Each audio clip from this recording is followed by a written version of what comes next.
आज का एपिसोड कहानी में एक ऐसा मोड़ लेकर आता है जो पूरे परिवार की जिंदगी बदल सकता है। घर में पहले से ही तनाव का माहौल बना हुआ है।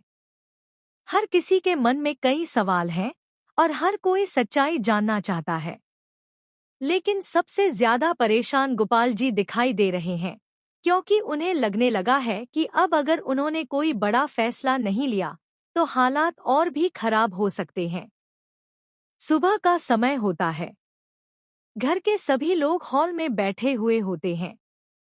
माहौल इतना शांत होता है कि जैसे किसी तूफान के आने से पहले की खामोशी हो। तभी गोपाल जी धीरे धीरे कमरे में आते हैं। उनके चेहरे पर गंभीरता साफ दिखाई देती है। सभी लोग उन्हें देखते हैं और समझ जाते हैं कि आज वह कोई बहुत बड़ा फैसला सुनाने वाले हैं। आर्या भी वहीं खड़ी होती है और उसकी आंखों में बेचैनी साफ नजर आती है। उसे लगता है कि शायद गोपाल जी उसके बारे में कुछ कहने वाले हैं। दूसरी तरफ रघु भी चुपचाप खड़ा सब कुछ देख रहा होता है। उसे भी अंदाजा हो जाता है कि अब सच ज्यादा देर तक छिपा नहीं रहने वाला। गोपाल जी सबको देखते हुए कहते हैं कि अब बहुत हो चुका है।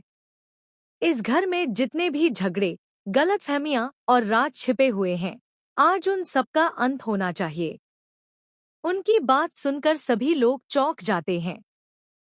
किसी को भी उम्मीद नहीं होती कि गोपाल जी इतने गुस्से में और इतने सख्त लहजे में बात करेंगे।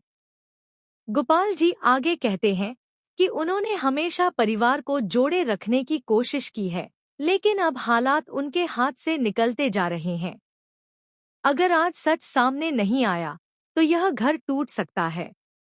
उनकी यह बात सुनकर कमरे में मौजूद हर शख्स की धड़कन तेज हो जाती है। इसी बीच आर्या आगे आती है और कहती है कि अगर किसी को कुछ कहना है तो साफ साफ कह देना चाहिए। बार बार शक करने से हालात और खराब होते हैं।